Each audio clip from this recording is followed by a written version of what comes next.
Thank you, Mr. Speaker. Plans, rumors, and war propaganda for attacking Syria and disposing Assad has been around for many months. This past week, however, it was reported that the Pentagon indeed was finalizing plans to do just that. In my opinion, all the evidence to justify this attack is bogus. It is no more credible than the pretext given for the 2003 invasion of Iraq or for the 2011 attack on Libya. The total waste of those wars should cause us to pause before this all-out effort at occupation and regime change is initiated against Syria. There are no national security concerns that require such a foolish escalation of violence in the Middle East. There should be no doubt that our security interests are best served by completely staying out of the internal strife now raging in Syria. We are already too much involved in supporting the forces within Syria, anxious to overthrow their current government. Without outside interference, the strife, now characterized as a civil war, would likely be non-existent. Whether or not we attack yet another country occupying it and setting up a new regime that we hope we can control poses a serious constitutional question. From where does a president get such authority? Since World War II, the proper authority to go to war has been ignored.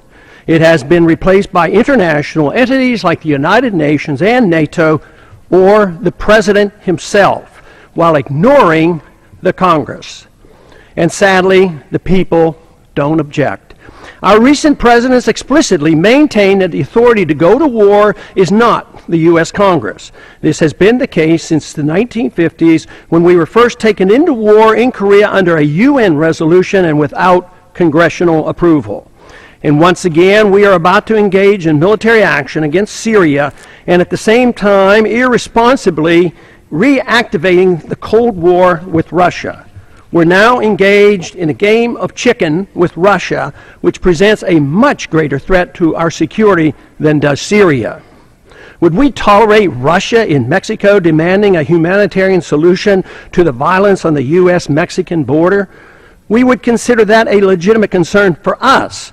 But for us to be engaged in Syria, where the Russians have a legal naval base, is equivalent to the Russians being in our backyard in Mexico. We are hypocritical when we condemn Russia for protecting its neighborhood interests as we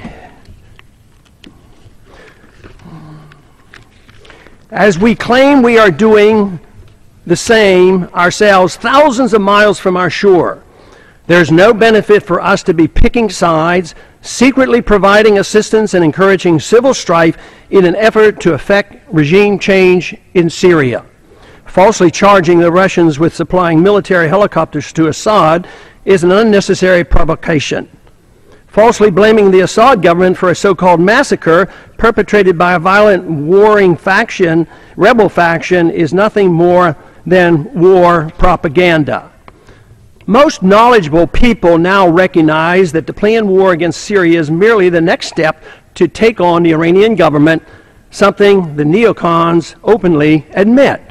Controlling Iranian oil, just as we have done in Saudi Arabia and we are attempting to do in Iraq, is the real goal of the neoconservatives who have been in charge of our foreign policy for the past couple of decades. War is inevitable without a significant change in our foreign policy, and soon. Disagreements between our two political parties are minor. Both agree the sequestration of any war funds must be canceled. Neither side wants to abandon our aggressive and growing presence in the Middle East and South Asia. This crisis building can easily get out of control and become a much bigger war than just another routine occupation and regime change that the American people have grown to accept or ignore. It's time the United States tried a policy of diplomacy, seeking peace, trade, and friendship.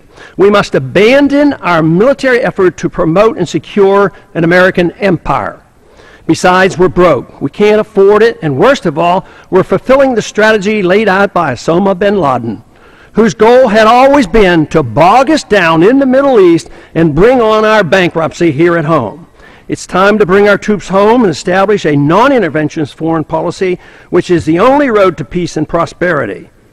This week, I am introducing legislation to prohibit the administration, absent a declaration of war by Congress, from supporting directly or indirectly any military or paramilitary operations in Syria. I hope my colleagues will join me in this effort. I yield back the balance of my time.